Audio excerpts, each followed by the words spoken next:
Est-ce que c'est parce qu'il y a un côté où tu te dis, ok, ce verre que je vais payer peut-être 5 balles à cette personne, c'est de l'argent que je vais pas faire fructifier par ailleurs. Ah oui, totalement, complètement. Mais c'est pour la même raison aussi que hier, par exemple, avant de prendre le train, je me suis payé un sandwich poulet mayonnaise. Mais qui est ouf. Ouais, mais tu vois, justement, à chaque fois que je me paye un truc que je pouvais pas me payer il y a 15 ans, parce que j'étais étudiant, j'avais 400 balles par mois pour vivre, je m'en délecte d'autant plus. Je me dis, je peux me le payer. Exécuté par qui? Fabrice Florent. Bonsoir, bonjour, bon après-midi à toutes et à tous et bienvenue dans ce nouvel épisode d'Histoire d'argent. Chaque mardi et chaque vendredi à partir de 6h du matin, on discute avec mes invités de leur rapport à l'argent. Comment le perçoivent-ils? Comment ils le gagnent? Comment ils le dépensent? Comment ils l'appréhendent tout simplement? Alors je suis Fabrice Florent et mon métier c'est de faire parler les gens. Je fais parler de mes invités de leur intime parce que je suis convaincu que l'intime est bien plus universel qu'on ne le pense. Vous verrez, vous vous reconnaîtrez peut-être dans les histoires des gens qui parlent dans mon micro alors qu'ils racontent leur histoire. Je fais donc parler des gens, plutôt dans des podcasts de conversation sur divers sujets. Des pères de paternité, des mères de maternité, des célébrités de leur parcours vers le succès, des hommes de masculinité et aussi, bien sûr, des gens de leur rapport à l'argent. Je fais aussi un talk show avec ma partenaire Mimi Hegel qui s'appelle le Fab et Mimi Show. Bref, vous retrouverez tous les liens dans les notes de cet épisode si vous voulez découvrir ces autres podcasts. Et d'ailleurs, si vous découvrez mes podcasts, je fais pas mal d'autres choses. Allez donc voir ça sur mon site internet fabflorent.com, fabflorent.com. Si mes podcasts et mon travail vous aident d'une manière ou d'une autre, alors vous pouvez m'aider en retour en m'envoyant un don en argent sonnant et trébuchant avec votre carte bleue ou alors en vous abonnant à mon Patreon à partir de 5 € par mois. Vous trouverez les liens dans les notes de cet épisode. Merci d'avance, c'est très cool. Enfin, si vous aimez le podcast, vous pouvez vous y abonner, mettre un chouette commentaire et 5 étoiles au podcast sur votre appli de podcast préféré, en particulier si vous écoutez sur Apple Podcast ou Spotify. Et surtout, partagez cet épisode et ce podcast autour de vous s'il vous a plu. Je suis sûr que vous connaissez des gens que mon travail pourrait intéresser. Vous pourrez également venir commenter avec mes auditrices et mes auditeurs chaque épisode directement sur mon Discord. Je vous invite à aller découvrir Discord, c'est un petit logiciel génial qu'il faut installer sur son téléphone ou sur votre ordinateur. En fait, vous pouvez me suivre sur les différentes plateformes et réseaux sociaux et trouver toutes les infos pour me contacter dans les notes de cet épisode. Merci d'avance et bonne écoute. Salut Marc. Salut Fabrice. Comment ça va? Ça va bien. Bienvenue dans Histoire d'argent. Marc, tu es le fondateur et aujourd'hui tu gères ce blog qui s'appelle Radin Malin. Ouais. Tu m'as envoyé un mail pour m'expliquer que tu voudrais venir passer dans le podcast. Et en fait, je suis heureux de t'avoir parce que tu as, j'ai l'impression, un peu embrassé ton statut de radin, finalement, en créant carrément une marque que tu exploites en plus depuis super longtemps, non? Ça fait 9 ans maintenant que j'ai le blog. Ah ouais, donc ouais. Oui, et ce blog d'ailleurs, tu finis par réussir à gagner de l'argent grâce à ce blog et c'est limite c'est aujourd'hui ton activité principale, quoi. Oui, c'est vrai. C'est une de mes sources de revenus parce que j'ai commencé le blog, j'avais rien du tout. Hein. J'étais vraiment au RSA et compagnie. Tu vois, je savais pas quoi faire de ma vie. On va en parler. Voilà quoi. Tu savais pas quoi faire de ta vie à ce point? Ouais, c'est vrai. Hein. Ouais. Je finissais mes études et je savais pas quoi faire avec mon diplôme de mon master de langue étrangère appliquée. Je savais pas quoi foutre avec ça. Et en fait, qu'est-ce qui t'a donné envie d'aller chercher, d'aller créer un blog en rapport avec la radinerie? Parce que en fait, c'est un blog de bons plans. Ouais. Faut l'expliquer, c'est un blog de bons plans. Oui. Ouais, alors c'est vrai que c'est bon plan parce que c'est ce qui parle le plus aux gens, donc voilà, c'est comme ça que je le définis. Mais en vrai, c'est intimement lié avec aussi d'autres sujets, genre des sujets de l'investissement. Comment t'investis la thune en fait? Une fois que t'as économisé avec des coupons au supermarché, machin, en fait l'argent tu vas pas le dépenser tout de suite. La logique aussi c'est de l'investir sur le long terme et en fait d'améliorer sa vie sur le long terme. Bien plus que juste les bons plans immédiats, même si c'est ça qui intéresse le plus les gens, bien sûr. Et donc, depuis 9 ans, tu fais ça, c'est-à-dire que comment tu vas chercher des bons plans sur Internet, ouais. Mais t'as appelé ça Radin Malin d'entrée? Ouais, je m'en souviens. Okay. En fait, je me disais, tu sais quoi, en fait... j'ai toujours eu des bons plans parce que en fait j'ai toujours été à la dèche quoi, et j'ai toujours été à la recherche de moyens de faire des économies. Et jusqu'à en être trop radin parfois malheureusement On va en parler. Ouais. Et puis, Ouais. Il n'est pas la même marque, regarde dans le vide. il y a des amis qui m'ont dit ouais, tu devrais faire un bouquin et tout. Du coup, je me suis renseigné, machin. Et puis moi, comme je suis plus technophile, je voulais faire une chaîne YouTube. Et finalement, je me suis dit, je vais faire un blog, c'est plus tranquille, plus posé. Voilà. Plus facile. Donc là, j'ai la chaîne YouTube depuis quand même un certain temps, mais bon. Et je me suis dit bon, bah je vais donner toutes mes astuces là. Mais c'est vrai que c'est un peu dans mon état d'esprit, tu vois, d'être un peu filou. Voilà. T'as un peu un comment dire, un état d'esprit d'escroc un peu.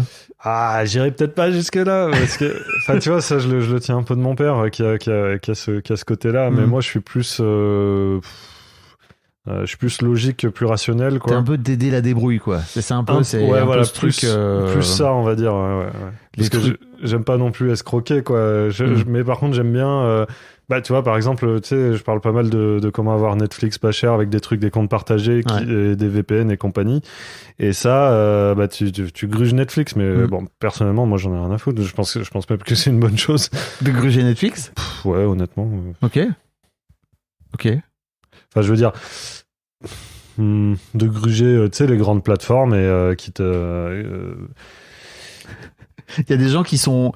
Donc, en gros, dans ta tête, c'est cool de gruger certains trucs, mais c'est moins cool de gruger d'autres, c'est ça? Bah, c'est cool de... Bon, c'est pas cool de gruger les gens, c'est pas cool de voler.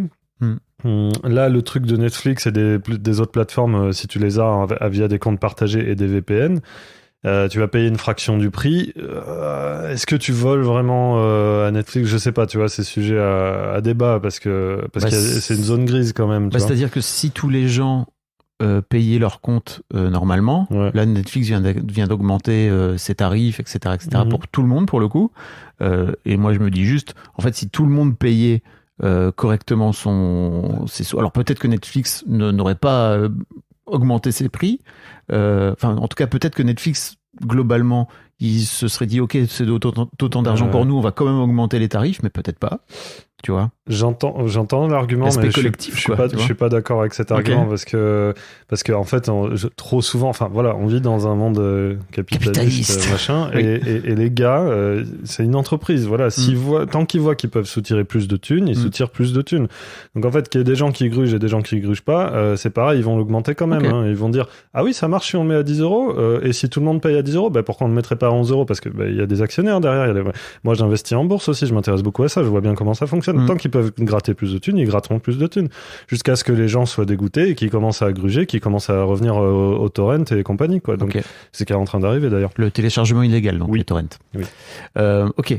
C'est intéressant parce que, donc si j'ai bien compris, mais on va en parler, tu as un parcours où tu as été au RSA, etc. Enfin, ça a été compliqué pour toi financièrement. Aujourd'hui, ça va mieux, ta situation aujourd'hui, ça va largement mieux. Je suis pas rentier, mais parce que c'est mon objectif d'être rentier. Mais je suis à moitié rentier. À moitié rentier, ok. Ouais, c'est un peu compliqué parce que c'est pas aussi simple qu'on se l'imagine, quoi. Il y a des trucs, des sources de revenus qui sont à moitié passives, c'est-à-dire il faut les entretenir un petit peu. Ou alors, sinon, je me suis créé un patrimoine. Voilà, là, je suis à peu près à 400 000, tu vois.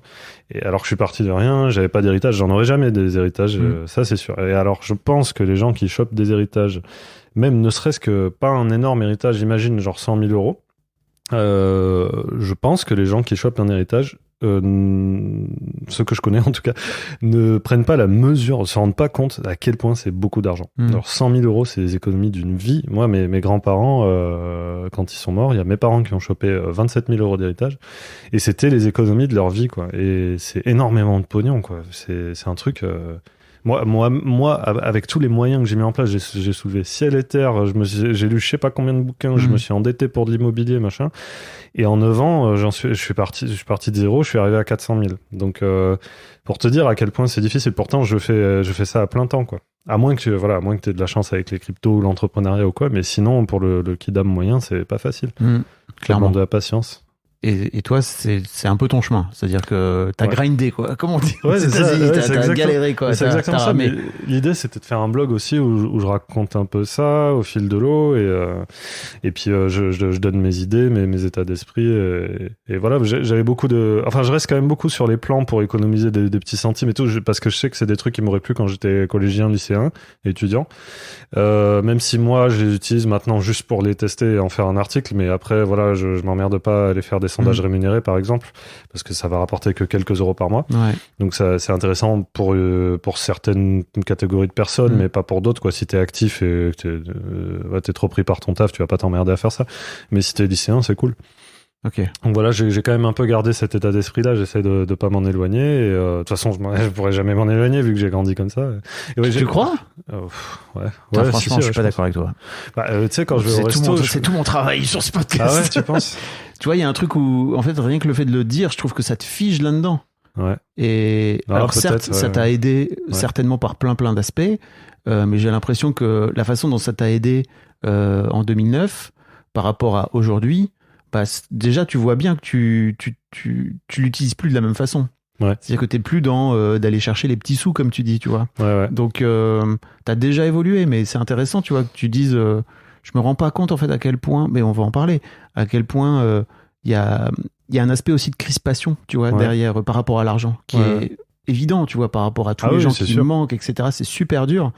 Et je me pose toujours la question de à quel point j'ai interviewé, tu vois, tu parlais tout à l'heure d'escrocs, etc. J'ai interviewé un gars dont je vous mettrai le lien dans les notes, Michel, qui racontait qu'en fait il a volé toute sa vie au supermarché, tu vois, parce qu'il n'avait pas d'argent, etc. Et en fait là aujourd'hui, qu'il a un job qui rémunère très bien, et voire même qu'il le met tout de suite dans les salaires, il continue à voler, et dit putain, j'ai un môme, je suis emmerdé parce que j'ai pas envie de lui refiler ce truc-là, parce que moi mes parents m'ont appris à faire comme ça. Il dit mais j'ai plus envie.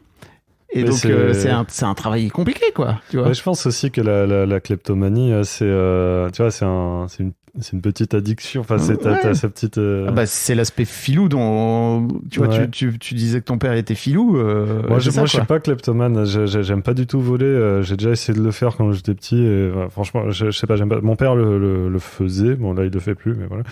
Mais il en était tout content d'ailleurs. Mais non, moi, je suis pas fan de ça. Bon, parce qu'effectivement, c'est vrai que si tu voles, les prix augmentent pour tout le monde. Là, pour le coup, dans un supermarché, je pense que c'est pas pareil que sur les plateformes de streaming. J'aime trop comment tu fais 2 poids 2 mesures. Mais c'est intéressant. Parce que j'ai du mal mais parce que pour moi c'est vraiment pas c'est pas pareil, quoi, parce que putain, je sais pas comment l'exprimer. Non, mais en fait pour moi c'est pas grave, c'est juste une échelle de valeur, et que dans ton échelle de valeur t'as sans doute un truc où tu te dis ok, bah eux j'ai le droit. Peut-être en fait dans les carrefours, les supermarchés, etc. Peut-être que j'ai un peu moins le droit, parce qu'en fait c'est un truc tangible. C'est vrai que et l'épicier du coin ou je sais pas, le petit épicier, le petit fromager, etc. Tu vas pas aller lui piquer des trucs parce que c'est son petit business à lui, quoi. Bah, c'est comme ça que les kleptomanes le justifient entre guillemets, souvent, en disant Carrefour ils sont au CAC 40, on s'en fout, machin. Mais non, pour moi la différence entre Carrefour et Netflix, c'est que Carrefour, il y a 10 saucissons, si t'en voles un, ça va être 10% plus cher pour tout le monde, alors que Netflix, il n'y a pas 10 comptes Netflix, il y en a autant qui peuvent en créer. Donc, c'est la bande passante, ça coûte cher. Hein, c'est ça. En tout cas, ça coûte pas 10 balles par personne par mois. Non, et puis je veux dire, la production de tous ces trucs, ça coûte super cher, quoi. Je sais. Après, effectivement, que c'est malhonnête, hein, ça je veux pas te dire le contraire, mais bon, écoute, chacun ses valeurs, chacun le voit comme il veut. Moi, tu sais, je suis pas là pour juger. C'est plutôt questionner et interroger et de chercher à comprendre, quoi. Pas de soucis. Right. Bon, on va parler de tout ton parcours, mais avant ça, j'ai 2 questions que je pose à tous mes invités. Le premier, c'est, si je te dis argent, qu'est-ce que ça t'évoque? C'est dur à dire. Je vais partir un peu loin. C'est de l'énergie stockée. Ah, donc toi, tu stockes. Ouais, en fait, c'est une réserve d'énergie, l'argent. Ou alors, c'est même du travail stocké. Que tu stockes. Ouais, que je stocke, n'importe qui C'est stocke. trop marrant parce que non, il y a des gens qui stockent pas. Non, mais je veux dire, tu trouves 10 euros par terre, t'as trouvé 1 heure de travail, en fait. Ah, tu le vois comme ça. Rends-toi compte que tu dis ça, tu vois 10 euros par terre, t'as trouvé 1 heure de travail, c'est toi qui penses ça. Ouais. Je crois qu'il y a plein de gens qui vont écouter, qui vont trouver 10 euros par terre, ils vont pas projeter 1 heure de travail. Je l'ai pas toujours vu comme ça, mais c'est un truc, je sais plus, qu'est-ce qui m'a fait un petit déclic là-dessus, où je me suis dit, mais c'est vrai, en fait, l'argent, c'est du travail cristallisé, quoi. En tout cas, c'est ce que tu projettes. Voilà, c'est une énergie qui circule et donc tu peux choisir d'en accumuler beaucoup et ensuite tu as des grosses batteries, tu peux aller loin ou tu vois. Ok. Un peu comme ça. Mais donc tu stockes. C'est-à-dire que, tu vois, par exemple, j'ai interviewé un entrepreneur qui lui aussi disait que c'était de l'énergie, mais lui, pour le coup, c'est pas de l'énergie qu'il a envie de stocker, c'est de l'énergie qu'il a envie d'investir. Ah oui, non, pardon, mais je dis c'est de l'énergie qui est cristallisée, si tu veux. Donc, c'est-à-dire, si tu as une pile, ben voilà, tu l'as, ta pile, et après, tu peux la mettre dans ta Game Boy pour faire marcher ta Game Boy, quoi. Donc, voilà, donc ta Game Boy, c'est des produits d'investissement. Ok. Je sais pas. Ah, mais c'est pas pareil. C'est pas pareil de garder ton argent sous ton matelas. Ah ben non, c'est nul, ça. Je sais pas si c'est nul, c'est juste... si tu veux en perdre, en tout cas, c'est bien. Mais, alors, tu vois, typiquement, moi, je vois des gens qui ont besoin de garder l'argent sous leur matelas, qui ont peur de l'investir parce que, justement, ils ont des peurs. En fait, ils préfèrent ne pas investir leur argent que de prendre le risque de le perdre. Alors ça, de mon expérience, c'est toujours une mauvaise idée d'écouter ses émotions par rapport à l'argent. T'as peur. Pourquoi t'as peur? C'est le truc classique, c'est l'immobilier. Pourquoi t'as peur de l'immobilier? Tu vois, moi, par exemple, j'ai investi en immobilier la première fois, donc encore une fois, j'avais R, tu vois, j'avais rien du tout. Je prends un boulot dans un call center. Donc j'ai déménagé à Paris à ce moment-là pour ça, parce que je trouvais rien, et je me suis dit, je vais prendre un boulot en CDI, et au bout de 3 mois, c'est là que ton CDI est confirmé et que tu peux aller dans une banque pour demander un emprunt, un prêt immobilier. Donc j'ai pris un prêt immobilier pour un petit appart à 50 000 euros à Toulouse. Et moi, je restais locataire, donc j'ai mytho que c'était pour y habiter, parce que sinon la banque elle veut pas te prêter. Et donc 50 000 euros, je me suis dit, en fait, voilà, c'est pas une somme monumentale non plus, c'est pas la fin de ta vie. Et puis, tu peux le louer 500 balles par mois, alors que le remboursement des mensualités c'est 270. Bon, si tu rajoutes à ça les frais, machin, en gros, il se paye tout seul et tu gagnes 30 balles de plus aussi par mois. Ok. Sans compter la plus-value, parce qu'il y en a une depuis le temps du coup. Et donc j'en profite pour le dire, c'est le levier d'enrichissement le plus accessible à tout le monde, quoi. Vraiment le levier de l'immobilier, c'est-à-dire emprunter à la banque pour acheter un appart pour le mettre en location. Et il y a des livres là-dessus, c'est très intéressant. Et alors tu vois, moi typiquement, je crois que je me suis emmerdé le cul depuis en gros pendant 2 ans, sauf cette dernière année, parce que j'étais en train de louer mon appart, cet appart dans lequel je suis, là je le loue cher. Ouais. Et en fait, j'avais ce truc de t'es pas en train d'investir. Et en fait, j'ai fait la paix avec ça, parce que je me suis dit, mais en vrai, bas les couilles, t'es dans cet appart, t'y es bien, certes il te coûte cher, en fait effectivement c'est de l'argent en tout cas dans ma tête je jetais par les fenêtres, tu vois, et j'ai fait la paix avec ça parce que je me suis dit en fait c'est cet appart où je suis bien, où je vis, et en fait ça vaut la peine de foutre cet argent là parce que ça me procure du bonheur, tu vois.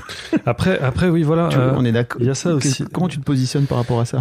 Moi je dis moi la quête de l'argent c'est j'ai gamifié ma vie en fait. C'est vrai, parce que je savais pas quoi faire, je manquais de direction, et je me suis dit, tu sais quoi, et bon en fait je me suis heurté à la réalité du monde du travail qui est pas glamour du tout, et je me suis dit putain, je peux pas faire ça pendant 40 ans, ça va me saouler, et il faut que je trouve autre chose. Donc voilà, j'en ai fait mon cheval de bataille, j'ai envie de devenir millionnaire, j'ai envie de devenir rentier, voilà.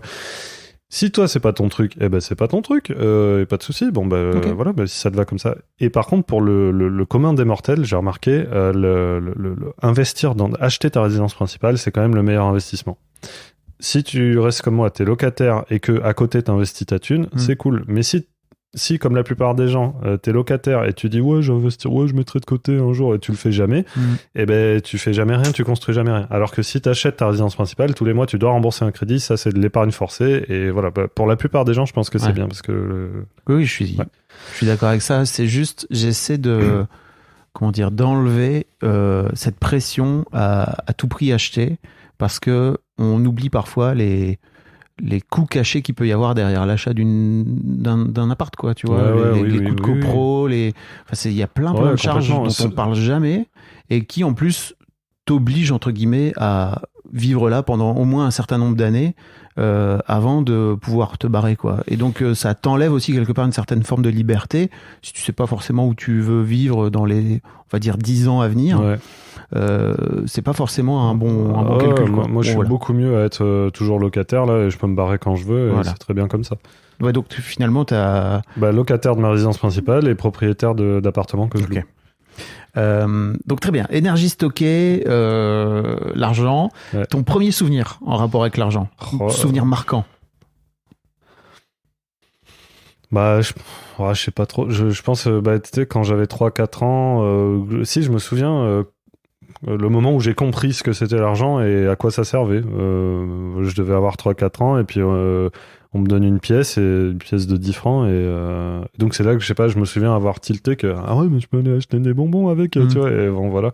Et puis à partir de ce moment-là, après, comme mon père il est très dans les jeux d'argent, il y a beaucoup ce côté filou et tout, donc j'ai beaucoup été éduqué avec le goût de d'aller gratter de la thune là où je peux. Et, donc voilà, c'est pour ça aussi que j'ai toujours cherché les bons plans. Tu peux me raconter ça? Qu'est-ce que ça veut dire? C'est quoi l'aspect filou et dans quelle éducation t'as évolué justement? Alors, mes parents. Alors déjà ma mère est aveugle, donc c'est mon père qui gère tout, quoi, plus ou moins. Et mes parents, mon père il compte pas bien, désolé, mais c'est vrai, il compte pas bien, il gère pas bien ses sous. Après c'est pas non plus la catastrophe, comme voilà, mais quoique, parce qu'on a, maintenant ça va, mais genre quand on était petit, on était surendetté. Crédit revolving, crédit conso pour acheter un canapé pour partir en vacances, c'est véridique, hein, tu vois. Et au bout d'un moment, ça nous a rattrapé, donc on s'est retrouvé sous tutelle à 50 € par mois pour vivre à 4. Et t'avais quel âge? J'avais 12-13 ans à ce moment-là. Comment tu vis ce moment-là? C'est pas grave, tu vois, moi c'est ma vie, mais c'est vrai que quand je voyais les autres enfants qui avaient telle console, tel jeu et tout, qui partaient en vacances, surtout qu'en plus on n'avait pas de voiture, parce que mon père aussi est malvoyant, très malvoyant, donc il a perdu son permis au bout d'un moment, et on partait jamais en vacances. Enfin, on était des galériens, quoi, vraiment des gros galériens, et moi ça me frustrait parce qu'en plus de ça, à un moment, tu sais, je sais pas, je m'étais aperçu qu'en fait mes parents ils gagnaient de temps et ils arrivaient pas à mettre de côté, mais c'est pas normal, quoi, ils devraient pouvoir y arriver. Et effectivement, en grandissant, j'ai fini par comprendre que ouais, c'est juste qu'ils gèrent mal, quoi. Ils gèrent mal, comme beaucoup de gens, malheureusement. Comment tu t'es rendu compte de ça? Déjà les crédits, en fait. Parce que quand t'as été élevé là-dedans, pour toi, c'est comme tu disais, c'était ta vie, quoi, tu vois.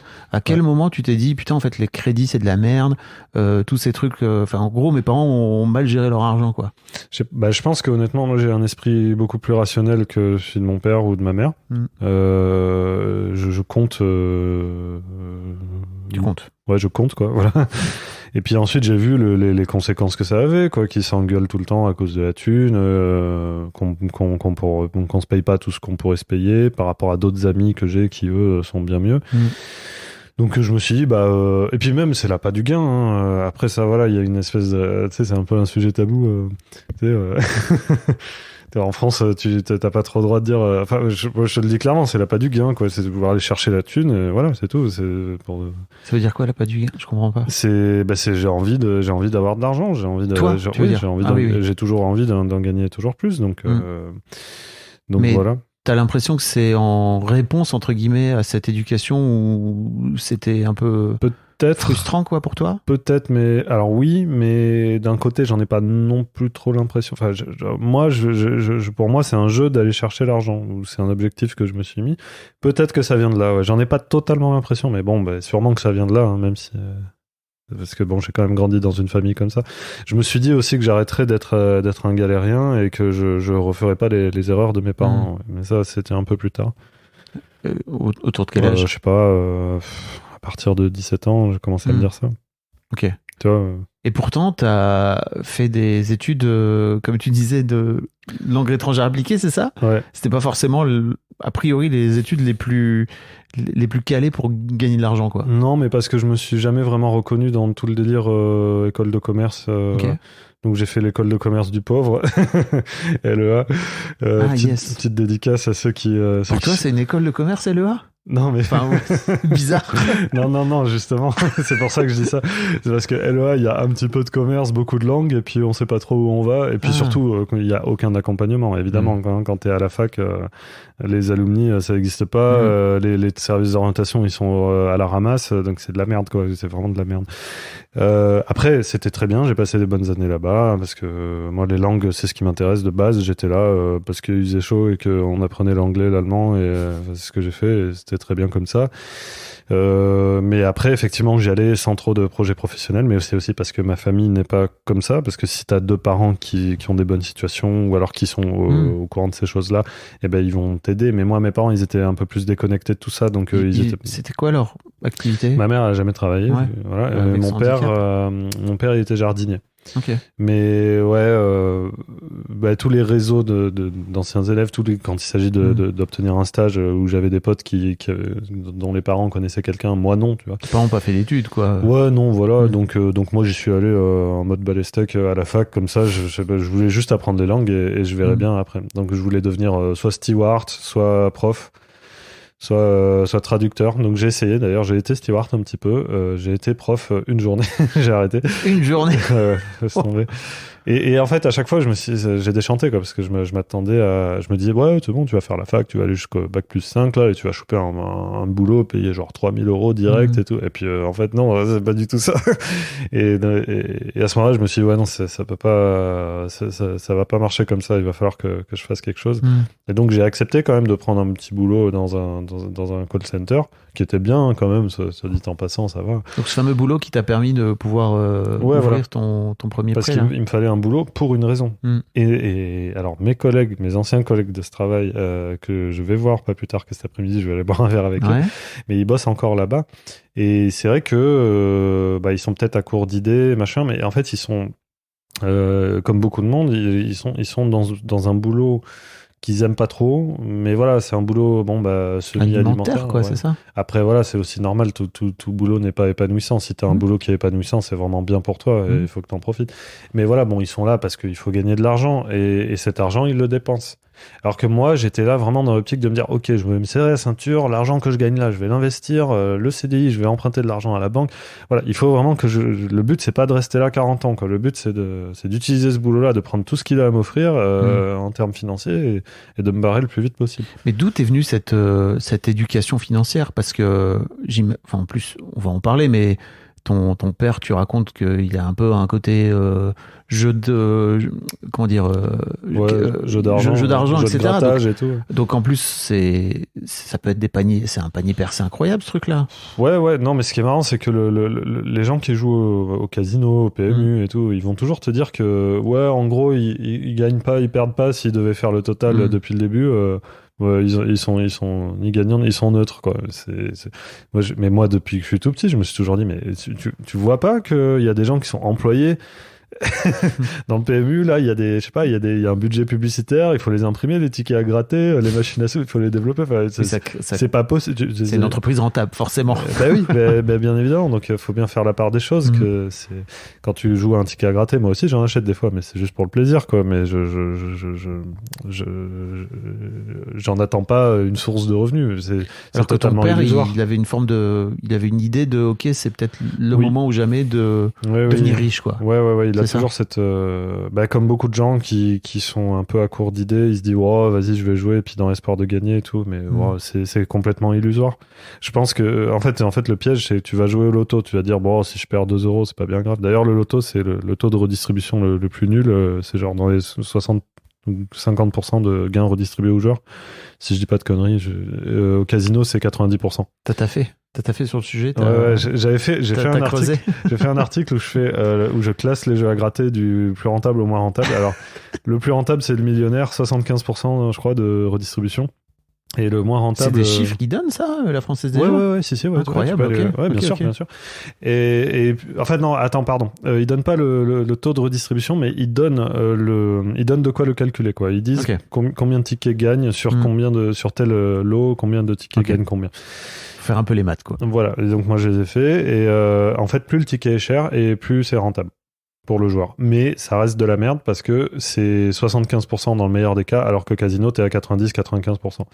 Et Euro-Million, Loto, tout ce qui est jeu de tirage, là, t'es plutôt entre 45 et 60% grand max.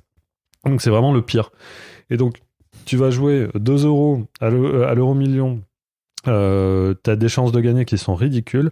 Je pense qu'il est préférable de garder tes 2 euros et de les mettre sur même en fraction de placement immobilier ou de placement boursier, n'importe quoi. Tu les mets, tu ouvres un PEA, un compte PEA, un plan d'épargne en action. C'est gratuit. Tu ouvres chez Boursorama, Fortuneo, je sais pas où, là. Tu mets tes 2 euros là-dessus. Voilà, ça, c'est ça mon loto. Au moins, c'est pas grand-chose, mais il vaut mieux gagner pas grand-chose que perdre pas grand-chose. Tu vois, et ça a toujours été ma logique. Et il y a beaucoup de gens que je connais, dans ma famille aussi, notamment ma sœur, par exemple, elle va pas s'encombrer de ouais, c'est 2 euros, je m'en fous, tu vois. Et elle tient ce discours-là. Il y a beaucoup de gens qui tiennent ce discours-là. Moi, non. Moi, 2 euros, c'est 2 euros. Il vaut mieux les garder que les perdre. Les gagner que les perdre. Parce qu'au bout de 10 ans, ça fera une grosse différence. Ok. Donc t'es un peu dans ce truc de accumuler, quoi. Un peu comme tu disais tout à l'heure. Ouais. Mais ça vient de la peur de manquer, hein, de quand j'étais petit, hein, ça c'est sûr. On peut en parler si tu veux, de cette peur de manquer. C'est sûr et certain. En fait, je te demandais tout à l'heure ce que ça a généré chez toi, mais tu m'as dit, bon, bah en fait c'était ma vie, etc. Et t'étais plutôt saoulé en comparaison des autres qui avaient peut-être des consoles, etc. Ouais. Mais j'imagine que ça crée aussi une forme d'émotion négative. Ouais, quoi. et puis une forme de motivation à se bouger aussi. De me dire, bon, bah ouais, non, moi aussi j'ai envie. Parce qu'en plus, bon, comme je te dis, comme mes parents étaient handicapés, qu'on n'avait pas de voiture, on partait pas non plus en vacances et on faisait pas beaucoup d'activités. Ça, c'est pas spécialement à cause de l'argent, mais je voyais les autres qui avaient des voitures et qui partaient à l'étang au week-end et tout. Nous, on faisait pas ça. Donc, je me dis, vas-y, ça me fait chier. Moi aussi, j'ai envie de. Tu vois, mon permis, je l'ai passé à 25 ans. Ma première voiture, je l'ai eu à 32 ans. Parce que j'avais pas que ça à faire de mettre 1000 ou 1500 euros dans un permis. D'ailleurs, je me suis fait payer par Pôle emploi. Ton permis? Le permis, ouais. Ouais, bah t'as trouvé. J'ai harcelé Pôle emploi pour obtenir ça. J'ai envoyé des lettres et tout. Ils ont fini par me dire, ok, c'est bon, on va te le payer. Et voilà, je l'ai eu comme ça. Et pareil, aller gratter les aides sociales, c'est un gros levier, ça. Je pense, moi, j'ai jamais compris les gens qui vont pas gratter les aides sociales pour des histoires de fierté ou de je sais pas quoi. Mais non, mais va les gratter tes aides sociales. S'il y a droit, va les gratter. Elles sont là pour ça. T'as à la fois une question de fierté, t'as aussi une question de savoir que c'est à ta disposition. Oui, ça, ouais, c'est pas forcément très simple. Il y a plein d'aides en France auxquelles t'as droit, mais en fait, l'État en fait pas spécialement la pub, quoi. Ouais. Bah ça pareil, j'ai un article là-dessus où j'avais parlé de ça, où en fait t'as une plateforme de l'État, là, je crois que c'est mesaides.gouv.fr, où tu peux voir à quelles aides t'as droit. Et vraiment toutes les aides, quoi, même des trucs auxquels tu n'aurais pas pensé, des trucs de la région, de la mairie, tu vois, tu peux avoir les transports gratuits, bon, tu peux avoir des réductions sur les trucs culturels, enfin, il y a plein de trucs. Et ça, c'est du temps. Oui. Parce que moi, tu sais, j'ai toujours un peu ce truc de, ok, de l'argent, d'une manière générale, tu peux en gagner d'une manière ou d'une autre. Le temps, tu le récupéreras jamais de ta vie.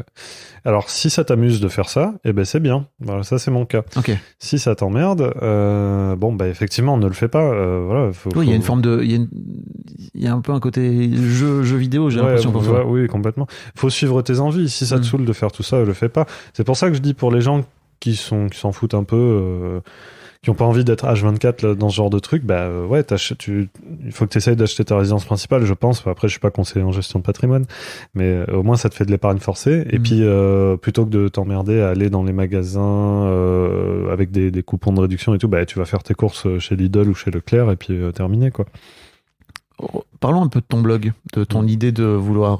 donc, si j'ai bien compris, tu avais plein de bons plans, plein de machins. Donc, tu lances ça en 2009. J'imagine qu'à l'époque, t'as pas du tout en tête que ça va te permettre de gagner de l'argent. Alors, j'ai lancé ça en 2015. Ah, pardon. Oui, ça fait 9 ans, c'est pour ça que je confonds, pardon. Et en fait, non, j'avais déjà pas mal d'idées, tu sais, j'avais commencé à mettre à plat les idées. Je m'étais dit, j'ai tant d'idées, je vais toujours pouvoir... trouver des nouveaux sujets. Après, je sais pas, je vais demander autour de moi, je vais regarder un peu ce qui se fait, ce que les gens veulent savoir et tout. Et puis voilà, des fois ça marche, des fois ça marche pas. Mais t'avais en tête qu'il y avait moyen de gagner de l'argent avec, c'est ça ma question. Ouais. En vrai, c'est des techniques. Ouais. Alors c'est de l'affiliation, enfin c'est des trucs qui sont un peu niche, on va dire, qui sont pas forcément très très connus du monde entier, quoi. C'est des business, c'est des gens qui connaissent, qui sont dans le game. C'est vrai. Comment t'as fait pour te dire, ok, je lance ce truc et demain, ça sera l'occasion de pouvoir gagner de l'argent avec. Ou... Alors, dès le départ, je me suis dit, il faut que ça me rapporte de l'argent, de faire un blog. Ah ouais. Ouais. C'était pas que pour le plaisir de partager. Non, bah, je vais pas être dans le faux. J'ai pas le mot qui me vient, mais. Storytelling, c'est ça? Ouais, je vais pas te dire oui, c'est ma grande passion, je le fais gratuitement, parce qu'il y a, encore une fois, en France, c'est très valorisé de dire ça. Je le fais, je cherche pas l'argent, mais si, bien sûr que si, je cherche l'argent. Je vais pas te dire que je fais ça bénévolement. Ah non, mais il y a des gens qui repoussent l'argent. Oui, mais il y a des gens qui ne veulent pas du tout gagner de l'argent. Oui, mais parce que encore une fois, c'est la France, c'est culture catholique, l'argent c'est sale, machin. Moi, je l'assume pleinement. Je me suis dit dès le départ, je fais un blog pour gagner de la thune, parce que je voulais faire une chaîne YouTube au départ. J'étais tombé sur Poisson Fécond, un youtubeur connu qui est toujours en activité d'ailleurs, qui avait fait une vidéo sur combien gagnent les youtubeurs, mais il l'a enlevé depuis. Enfin, elle est toujours accessible si t'as le lien. Et il disait qu'en gros, il gagnait 1 euro les 1000 vues à l'époque. Bon, alors, aujourd'hui, c'est très loin de ça. Hein. Voilà. Mais en attendant, quand j'ai vu ça, j'ai fait putain, c'est pas possible. Vas-y, moi, je suis au chômage, je fais rien de mes journées. Je veux trop aller là-bas. À l'époque, moi, j'utilisais. J'avais pas de bagnole. J'étais chez mes parents à Toulouse et j'utilisais les aides de la région. Là, t'avais 10 billets de train dans la région gratos par mois. Je crois que c'est. Non, par trimestre, je crois. Et je les utilisais pour faire des allers-retours en Andorre pour aller chercher des clopes pas chères, des cartouches de clopes, parce que moi je suis non-fumeur, pour pouvoir ensuite les revendre. Donc tu te lèves à 4h du mat pour prendre un bus qu'il fallait réserver à l'avance. Enfin, c'était un bordel pas possible. J'ai fait genre une dizaine d'allers-retours pour aller chercher des clopes, les revendre ensuite à Paris et tout. Et en fait, je m'étais dit, tu vois où j'en étais, quoi. J'étais un peu. Tu gagnais combien par. Bah, tu gagnais, c'était 25 € la cartouche, tu la revendais 50, donc tu gagnais 50 balles par aller-retour, sauf si tu essayais d'en prendre plus, au risque de te faire niquer par la douane. Bah voilà. Et d'ailleurs, je voyais des gars. Putain, t'es un hustler, quoi. Comme on dit aux États-Unis, j'ai vu un gars qui a un sac de sport rempli de cartouches clopes, de clopes sous l'amortisseur du pneu du bus. Là, et les douaniers, ils l'ont pas vu. Je me suis dit, putain, mais lui, c'est un bon, c'est un fou. C'est un fou de faire ça. Moi, j'aurais pas osé. C'est trop de perdre des sous. Enfin bon, bref, pardon, je digresse. Et donc, non, c'est pas digresser, c'est ton côté filou, dont tu parlais tout à l'heure. À ce moment-là, je me disais, bah merde, le gars, putain, les youtubeurs là, vas-y, ils sont 1 euro les 1000 vues, mais moi aussi je vais faire des vidéos avec mes bons plans là, et puis je vais me faire de la thune. Après, j'ai regardé, j'ai vu que, bon, comme je suis un peu une feignasse, je voulais pas faire des vidéos, c'était plus de travail que de juste d'écrire, donc j'ai commencé à faire le blog. Et je me suis dit, bon, écoute, on va bien voir. Donc, je vais partager les bons plans comme ça. En fait, c'est ça qui est bien, c'est qu'il y a un vrai échange de valeur, puisque toi, tu regardes les pubs sur mon blog ou tu cliques sur les liens sur mon blog. Et moi, en attendant, je t'apporte des vrais bons plans qui marchent bien, quoi. Voilà. Je mets un point d'honneur. Enfin, j'ai envie que ce soit intéressant pour le lecteur. Hein. Je suis pas là juste pour faire du vieux SEO, enfin, une ferme SEO. Voilà. Donc... SEO, donc pour les gens qui ne l'ont pas, c'est la technique qui consiste à faire en sorte d'optimiser tes pages pour que ça ressorte le mieux possible sur Google, quoi, dans les résultats, quoi. C'est pour ça que quand tu cherches comment faire un gâteau au chocolat, tu tombes sur une page avec 3000 mots qui t'expliquent l'historique du gâteau au chocolat, que t'en as rien à cirer. Toi, tu veux juste ta recette. Bah ouais, non, parce qu'en fait, plus il y a du contenu, plus il y a des mots et plus ça fait de la variété. Plus Google peut te placer haut, quoi, grosso modo. Donc tu fais ça depuis 9 ans. T'as écrit combien d'articles? T'as en tête un peu? 300-400, je pense. Ok. Et ouais, je fais un article par semaine. Voilà.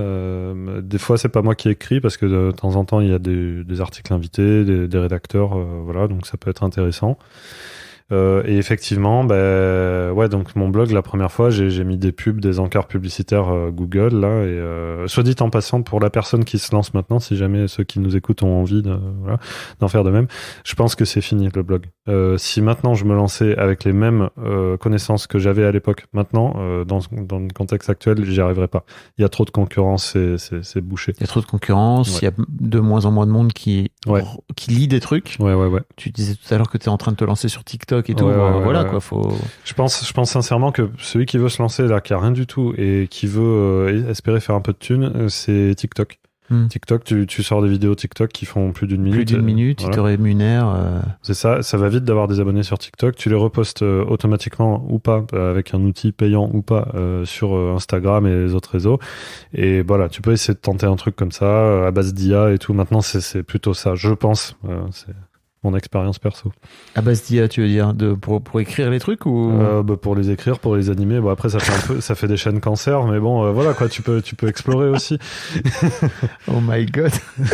Ouais. C'est l'internet dont j'ai peur. Moi aussi. Non, mais moi aussi. Alors, moi aussi, mais sauf que la dernière fois, j'ai discuté avec un type qui avait une chaîne TikTok vraiment de merde, tu vois, genre, c'était une chaîne cancer, tu vois, avec tout en IA, là. Quand tu dis cancer, ça veut dire juste que c'est des chaînes qui sont automatiques, quoi. C'est des chaînes automatiquement. Tout est automatique, tout est scripté par ChatGPT, créé par Midjourney, animé par je sais pas qui. Enfin bon. Et qui te raconte une histoire plus ou moins nulle. Et le gars, sauf qu'en fait, il faisait des centaines de milliers de vues à chaque vidéo et il se faisait 4000 balles par mois avec ça. Et moi, j'étais là, mais merde, c'est pas possible. Et après, ça peut pas durer autant que les impôts, un truc comme ça, hein, parce que plein de monde va commencer à le faire. Donc, je pense que ce qui marche aussi, c'est d'essayer de faire un truc un peu plus qualitatif. Oui, personnalisé. En fait, ce que tu disais, je crois, juste avant qu'on enregistre, c'est que tu parles de toi. C'était première personne. Tu racontes aussi ton propre chemin. Oui. C'est pas une putain d'IA qui est en train de faire tous tes articles, quoi. Bah oui, je pense que c'est quand même intéressant. Les gens veulent s'identifier un peu. Mais moi, je donne ma vraie expérience, quoi. Alors, des fois, c'est pas intéressant. Des fois, c'est intéressant. Voilà. Mais je veux pas t'écrire un article où ça va être que des trucs bateaux, là, où tu sais déjà. Donc, mais c'est pas facile tous les jours parce qu'en fait, souvent on me demande c'est quoi ma meilleure astuce, machin. Mais bon, le problème c'est que des meilleures astuces, voilà, s'il y avait un moyen unique de gagner de l'argent rapidement, bah, tout le monde le connaîtrait. Donc moi, je pense que c'est plutôt, désolé, c'est pas très sexy, mais c'est de la patience, de l'éducation. Il faut lire des bouquins sur l'éducation financière. Parce que vous croyez savoir des trucs, mais il y a des trucs que vous savez pas, c'est sûr et certain. Moi, j'ai découvert plein de trucs et donc voilà, c'est une multitude de pièces de Lego à mettre en place. Et moi, j'ai tendance à dire, faut d'abord écouter mon podcast parce que pour moi, le vrai problème entre guillemets central, c'est les émotions que tu mets dessus. Franchement, ouais. Et une fois que tu as un peu compris comment tu fonctionnais dans ton rapport à l'argent et tout, et comment tu t'as un peu nettoyé ça finalement. Ouais. En vrai, tu t'investis beaucoup mieux, t'investis beaucoup plus sereinement et moins de pression émotionnelle dessus, quoi. C'est beaucoup de psychologie. Ah bon, ça, je ne te le fais pas dire. Hein. Parlons de ce terme de radin. J'ai un peu l'impression que l'une de tes forces aussi, c'est d'avoir accepté finalement que en fait je suis radin et que en fait je veux gagner de l'argent et que d'avoir fait la paix avec ça. Ouais. Bon, après, ça reste une insulte, radin, comme je te dis. Hein. Donc, peu de monde s'en revendique. D'ailleurs, les journalistes, des fois, quand ils me contactent pour faire des sujets où ils cherchent un profil vraiment comme dans le film Radin, tu vois. Le film avec Lucchini, là, c'est ça ? Non, c'est Danny Boone. Ah oui, ok, oui. Moi, quand je l'ai regardé, j'ai cringé quand même, hein, parce que c'est quand même une grosse caricature et je suis pas comme ça, enfin, je pense pas. mais les journalistes, ils veulent ça. Ils ils font des appels à témoins, là. Ils veulent trouver quelqu'un de genre un extrême radin, tu vois, mais genre, non, tu vas pas trouver quelqu'un qui va se mettre en scène comme ça. Il y a pas beaucoup de gens qui acceptent de faire ça. C'est une insulte, quoi. Donc, et après, j'avais lu un truc très intéressant. C'était un truc de recherche d'une université américaine, je sais pas, sur les différents types de radins et d'économes. Parce que souvent, les radins vont dire, je suis pas radin, je suis économe. Et en fait, tu vas avoir, donc t'as l'économe, t'as le consommateur malin et t'as le radin. Je crois que c'est un truc comme ça. Et donc, en fait, le radin, vraiment, ce qui le différencie, c'est que ça lui fait mal. C'est une douleur de dépenser, tu vois. Et moi, j'ai ce côté-là, je pense. Après, voilà, tout n'est pas noir ou blanc. Tu peux être un peu de l'un, un peu de l'autre. Moi, je suis un peu consommateur malin, un peu radin. Clairement, c'est vrai que à ce jour, encore aujourd'hui, ça me fait toujours un peu mal. Mais quand même beaucoup moins qu'avant. Qu'au début du blog, je disais que ça me faisait toujours mal de payer un verre à quelqu'un, mais que je le faisais quand même parce que je place les relations sociales avant tout le reste, parce que ça sert à quoi de vouloir avoir de l'argent si t'es tout seul et que comme un con t'as pas d'amis, c'est nul. Et maintenant ça me fait beaucoup moins mal quand même, mais il y a toujours ces petits trucs en arrière-plan. Je me dis je dépense de l'argent, c'est pas très. Pourquoi ça te fait mal? Parce que je me sépare de mon argent. Ça me le faisait beaucoup plus avant, mais je l'ai combattu. Maintenant, ça me le fait, franchement, quasiment plus. Est-ce que c'est parce qu'il y a un côté où tu te dis, ok, ce verre que je vais payer peut-être 5 balles à cette personne, c'est de l'argent que que je vais pas faire fructifier par Ouais. ailleurs. Ah oui, totalement, complètement. Mais c'est pour la même raison aussi que hier, par exemple, avant de prendre le train, je me suis payé un sandwich poulet mayonnaise. Mais Waouh. qui est ouf. Ouais, mais tu vois, justement, à chaque fois que je me paye un truc que je pouvais pas me payer il y a 15 ans, parce que j'étais étudiant, j'avais 400 balles par mois pour vivre, hein, et ben je m'en délecte d'autant plus. Je me dis, ouais, je peux me le payer. Genre le kebab, je peux me le payer, tu vois. Et genre je l'apprécie plus, c'est sûr. Hein. Ouais. Bon, en attendant, ça, c'est un kebab ou un sandwich, c'est pas non plus un gastro. Non, ouais, oui. mais c'est le petit plaisir de s'en rendre compte, de dire, ouais, bah, c'est bien, quoi. Au moins, j'ai évolué là-dessus. Ok. Tu gagnes beaucoup d'argent avec ton blog ? Ouais, T'en ouais. parles publiquement alors, je donne pas le chiffre exact parce que déjà, de toute façon, ça change tout le temps, au gré des partenariats aussi. Oui. Voilà, mais je dois être environ à 3000, je pense. Par mois ? Ouais. Qui te permet de pouvoir. Ouais. Puis après, tu rajoutes, j'ai de l'immobilier, 1000, 1500, ça dépend des mois, ça dépend des C'est pour ça qu'en tête, j'ai 400 000 euros. Ouais. Mais par exemple, tu prends ces 3000 balles en. Non, ça c'est 400 000. Ça, c'est ton patrimoine, 400 000 euros. C'est le patrimoine que j'ai pu construire avec de l'immobilier, en faisant avec des actions, enfin des trucs en bourse et des machins, voilà quoi. Bravo. Merci. Non, mais Merci. d'où tu viens, j'ai l'impression que c'est un peu. Ah non, mais moi, c'est ça que je voulais te dire, c'est qu'au début, pour le blog, en fait, je me disais, ouais, je vais créer un blog, je vais mettre de la pub. Si j'arrive à ne serait-ce que rembourser l'hébergement qui est à 20 euros par an, et ben, je considérerais que c'est un succès. Et puis après, je me disais, si j'arrive à gagner 100 balles par mois, ça fera un complément de revenu. Je pourrais mettre ça de côté pour investir, acheter des parkings ou des apparts et les louer. Et faire grossir la boule de neige. Et c'est arrivé plus loin que ce que j'imaginais, donc c'est bien. Donc et j'ai envie de dire un truc aussi. Moi, je pense, contrairement à beaucoup de gens, ce que j'ai bien fait, c'est que je me suis lancé. Il y a beaucoup de gens que je connais qui ont une idée en tête, ils se disent ouais mais je le ferai mais je le fais pas tout de suite, ils attendent le moment parfait. Moi dès le départ je me suis dit non, je m'en branle, je vais faire un blog moche, et il sera moche, et il était moche, et en plus les premiers articles ils étaient nuls, vraiment nuls à chier. Quand je retombe dessus je me dis oh là là, comment j'ai pu publier une poubelle pareille. C'est pas grave, c'est en bloguant qu'on devient blogueron. Donc tu vas faire tes vidéos YouTube là, ou tes vidéos TikTok qui seront très moches, très nulles, et puis au bout d'un moment elles seront un petit peu mieux, et puis si ça marche bien, si tu prends goût, si tu prends plaisir à ce que tu fais, tu feras des trucs un peu mieux, et puis voilà, c'est pas grave. Donc faut pas attendre le moment parfait, parce que sinon dans 5 ans t'auras pas commencé. C'est ça que je veux dire. Et toi, tu t'es lancé, aujourd'hui, tu regrettes pas en tout cas. Non, je regrette pas. Non. T'as arrêté ton fameux job en CDI, c'est ça ? Oui, je l'ai arrêté le jour de mes 30 ans. Ok, t'as quel âge ? J'ai 35. Ok. Donc en 2019, ouais. Ah ouais, donc, ok. Et depuis, t'es à plein temps sur ton blog ? Ouais. Et sur mes investissements aussi. Et puis d'autres, des trucs, je vais être associé avec un ami dans d'autres business, et il y a d'autres trucs à côté, quoi. Je fais pas que ça, parce que j'essaye de me diversifier dans l'investissement, dans les business. Voilà. T'arrives un peu à profiter, à dépenser de cet argent que tu gagnes en dehors du sandwich poulet mayonnaise ? Ouais. Est-ce qu'il y a des trucs où tu te dis ok, ça c'est un kiff et j'ai envie d'y aller, même si ça coûte cher en fait, tu vois ? Ça m'arrive, mais je fais pas non plus n'importe quoi. Mais bon, là par exemple, je pars en voyage. Demain, je m'envole pour la Thaïlande pour 3 semaines avec un ami qui lui aussi a une très bonne gestion de l'argent, mais pas dans le même style que moi. Mais bon, voilà. Et c'est un ami de la fac, et on s'entend très bien, et c'est cool. Donc je suis content de pouvoir partager ça avec des potes qui peuvent aussi me suivre, donc c'est bien. Puis après voilà, c'est un billet d'avion à 400 euros, c'est pas non plus tu vois, c'est pas pour le coup, t'es à l'aise avec le fait de dépenser 400 balles pour oui. Mais effectivement, il y a toujours ce petit truc derrière, il faut que je me force un peu, mais oui, non, je me dis ouais. Pardon. Je me dis c'est bien, maintenant je peux me payer ça, c'est bien quoi. C'est plus fluide qu'avant. Ouais, okay. Largement. Même si t'as toujours un peu ce truc. C'est vrai, ouais. Comment tu fais pour l'enlever ce truc, tu crois ? Tiens, il y a une image qui me revient, c'est mon père qui a des problèmes de dos, et le kiné qui lui avait dit ouais, mais bon, vous voyez, c'est comme une feuille de papier, quand on l'a pliée, on peut jamais vraiment enlever le pli, quoi.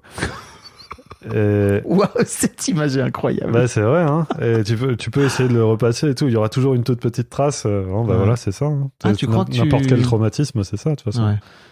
Tu crois que tu vas pas réussir à... Non, mais c'est pas grave. Tu t'as réussi à faire un peu diminuer la pression quand même, quoi. Ouais, bah largement. Je pense que juste il faut pas que ça devienne une névrose. Et d'ailleurs, là où ça devient une névrose, c'est en fait c'est quand les gens qui cherchent à plus économiser l'argent que gagner plus. Ça aussi c'est important. Économiser, genre dépenser moins, c'est bien parce que tu dégages de la thune pour la réinvestir. Ok, mais le plus efficace c'est de chercher à gagner plus.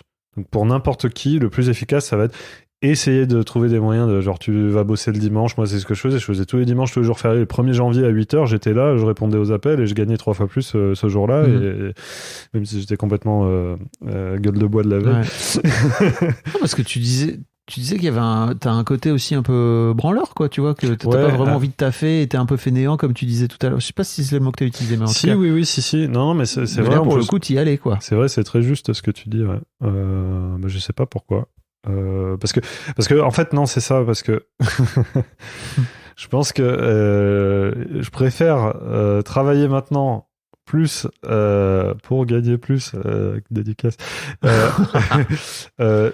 en sachant que ça, en fait je préfère savoir que je travaille une journée maintenant et que je vais avoir pour avoir 2 journées de libre plus tard. Okay. Plutôt que cramer cette journée maintenant, en profiter tout de suite et ne pas avoir 2 journées.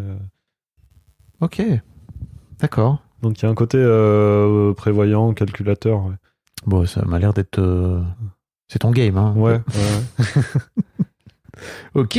Est-ce qu'il y a un sujet sur lequel je t'ai pas amené, dont tu aurais aimé parler? Comme ça, brûle pour point. J'aime bien, t'as dit bien brûle pour point. J'adore. Ouais, j'utilise des expressions intelligentes, moi. Je sais pas, non, d'accord. Après, il y a tout ce qui est... Il y a la bagnole. Qu'est-ce qu'elle a, la bagnole? La bagnole, c'est vraiment un truc... Alors après, les gens qui sont à la campagne, ils vont me critiquer, mais remarque, moi j'ai vécu en rase campagne sans voiture. Comment tu faisais? Et avec des bus, avec des vélos. Et c'était quand je te dis des bus, c'est des bus départementaux. Il y en a un le matin, un le soir. Dire, c'est pas parce que j'habitais dans un petit village quand j'étais petit, un village de 4000 habitants en Corrèze, tu vois.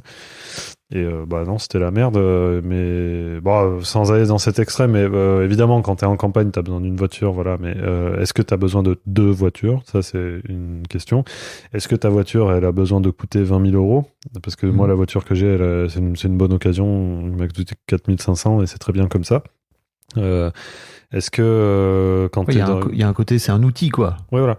Quand t'es dans une ville de 10-20 000 habitants, t'as pas forcément besoin d'une voiture. Ou alors, si t'as une voiture, tu prends une vieille voiture.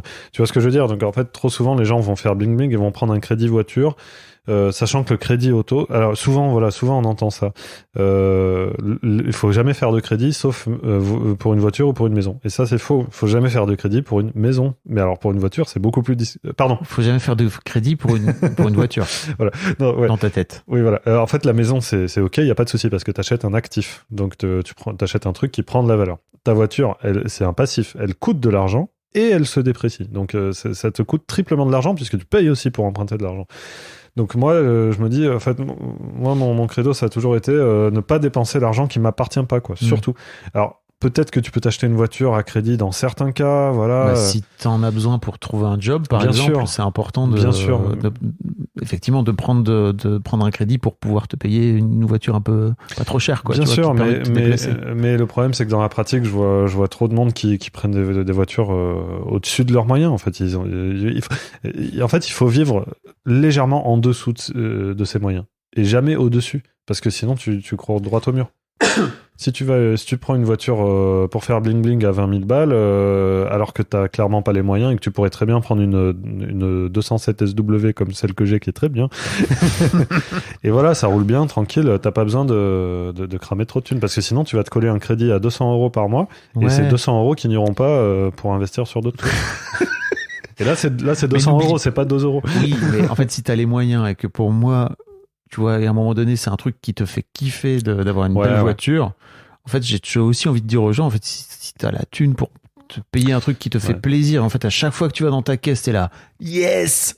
Alors oui, c'est Tu vrai. vois. Si Moi, tu- si- je valide cette approche. C'est vrai, si c'est ce qui te fait À plaisir. la fin, on meurt. Hein. Faut pas Ouais, c'est oublier, hein, Marc. Ouais, memento mori. Voilà, exactement. Mais c'est vrai, non, mais si c'est vraiment ce qui te fait plaisir, fais-le, mais juste garde conscience que tu fais ça aux dépens de ton argent, quoi. Bah oui. C'est soit ça, soit À t'as quoi ça plus sert d'argent de après. finir le plus riche du cimetière? Non, mais c'est vrai, c'est une super question. Ouais, non, ça sert à rien, c'est vrai. Ça sert à rien. Ça sert pas à rien. C'est juste dans l'absolu. À quoi te sert cet argent si t'en as pas profité dans ta vie, quoi? Eh ben oui, et c'est pour ça que plus ça va, plus j'essaie d'en profiter, mais Tu détends un peu ce truc. largement, ouais. Ouais. Mais là, tu vois, maintenant, je peux me permettre des trucs où les gens autour de moi sont un peu jaloux parce qu'eux, ils sont bloqués dans leur taf, machin. Moi, j'ai beaucoup plus de liberté. Je peux partir 3 semaines en voyage et rien demander à personne. Et ça, c'est possible parce que je me suis serré la ceinture et puis j'ai cherché des moyens. Et donc, j'ai 35 ans, j'en ai pas 75, quoi. Oui, effectivement. Donc, Mais je trouve que c'est d'autant plus intéressant d'avoir réussi à faire ça à 35 ans que faut aussi faire attention à faire baisser la pression autour de ah putain, il me reste peut-être 40 ans à vivre. Ouais. Et avant de éventuellement mourir, tu vois, comment je fais pour faire en sorte de garder cette forme de liberté, quoi. Ouais. T'as ça aussi? Ouais, complètement, ouais. Parce qu'en vrai, si t'avais cette liberté-là à 75 ans, tu te dirais, bon, j'en ai peut-être plus que pour 5 ans à tirer. Non, moi, Certes, j'ai les genoux qui grincent, mais en vrai, je peux profiter. Non, mais à la base, mon but, c'était, je voulais devenir rentier de 10 000 euros par mois, plus millionnaire avant 30 ans et tout. Et en fait, ouais, bon, là, tu déchantes quand tu vois à quel point c'est difficile. Mais, ouais, il faut, bon, je pense il faut trouver l'équilibre entre cigale et fourmi, c'est tout. Il faut vivre légèrement en dessous de ses moyens. Il faut pas dépenser l'argent qui t'appartient pas. Voilà, il faut pas te mettre dans la merde pour le futur, parce que moi, je te dis, je peux t'en parler dans ma famille. Voilà, mes parents, ils ont pris des mauvaises décisions quand ils avaient la vingtaine, la trentaine. Et puis après, voilà, tu te retrouves à 40, 50 ans et ta vie, elle est pas rigolote. Et tu comptes chaque euro. Donc voilà, achète ta voiture qui te fait plaisir si tu veux, mais garde ça en tête quand même, garde ça à l'esprit, ne fais pas n'importe quoi. C'est comme bois un peu d'alcool si tu veux, bien sûr, parce que ça fait plaisir, mais te bourre pas la gueule non plus. C'est un peu ça. Faut pas être dans après, l'excès. je vais pas dire bourrez-vous la gueule, mais en vrai, si t'as envie de te bourrer la gueule. Avec modération, c'est ça qu'il faut dire. Ouais. Non, mais j'ai toujours un peu ce truc aussi où, tu vois, si tu finis par. Si tu prends pas le volant après, enfin, tu vois, si tu mets pas les autres en danger, Ouais. C'est toujours. J'essaie de. Mais tu vois, c'est marrant parce que j'ai l'impression que t'as accepté.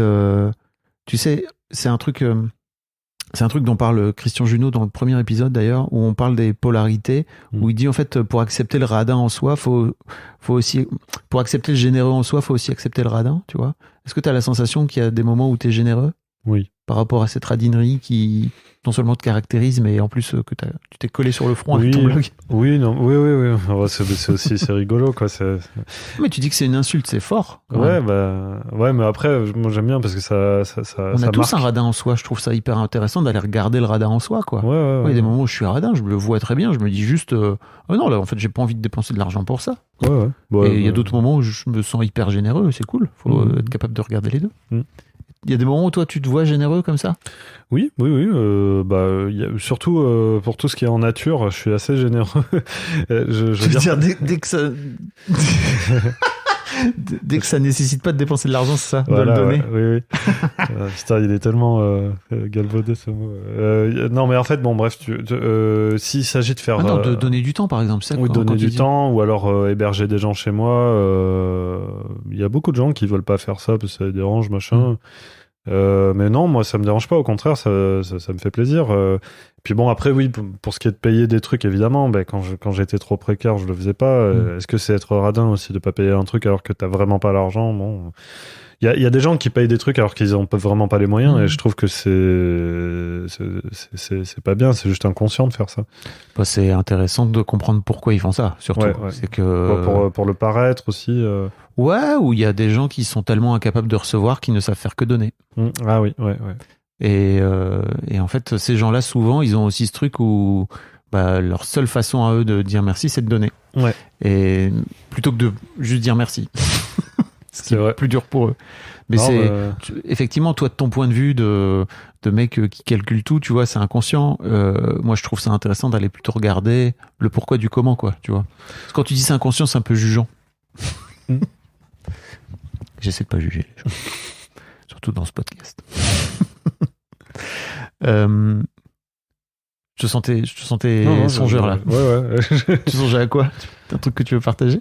Non, rien de spécial. J'essaie de réfléchir à... Non, je sais pas trop. Ah, j'ai l'impression que je t'avais un peu perdu là. Ouais, j'avoue. Bah, merci beaucoup Marc en tout cas. Ouais, merci à toi. En tout cas. J'ai l'impression que je t'ai perdu là, mais bon. C'est l'heure de la sieste. Merci, en tout cas c'était très chouette. Je mettrai le lien de ton blog dans les notes de cet épisode. Un grand merci à toi. Merci Fabrice.